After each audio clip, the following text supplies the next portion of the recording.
Sanibonani momusha la ekhaya siyakwamukela hlala nathi usokozele wonke amaphupho esibe siwafunda. Ungabuza kwi-comment kanti-ke ikhona nencwadi yamaphupho iba u-500 sikuposela ngophepha. Phuthuma subscribe ku-YouTube sichaza amaphupho. Usifollow yonke indawo, sinalo i-page ku-Facebook sichaza amaphupho. Namhlanje ake sikhulume ngenkawu. Abaningi ke bayaphambanisa lapha phakathi kwenkawu nemfene. Obuzile kwi-comment ubuze ngenkawu, ngiyaxolisa kakhulu ngemvula, ngicabanga ukuthi niyayizwa ukuthi lo mama lo kanti ulala endlini kaShayila bakithi. Inkawu nemfene kuhlukene. Ake siqale nje la enkawini. Inkawu ke siyazi ukuthi bakithi into engenankinga nje inkawu. Siyazi ukuthi sonke vele inkawu into nje abanye baze beyifuye baze bahlale nayo.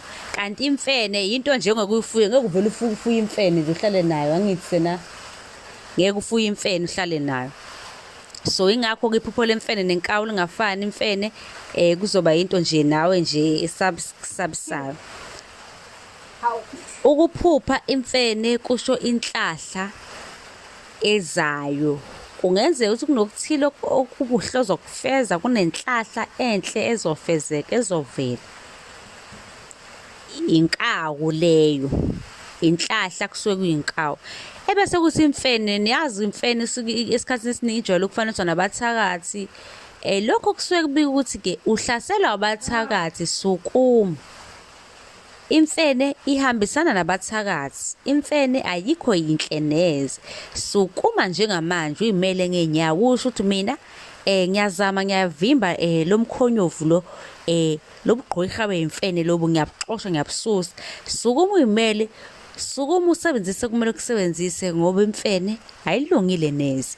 Kanti uma umusha la ekhaya siyacela ukuthi usubscribe, usifollow yonke indawo. Sichaza amaphupho ku-Facebook, sichaza amaphupho ku-TikTok, yonke indawo. Nisale kahle.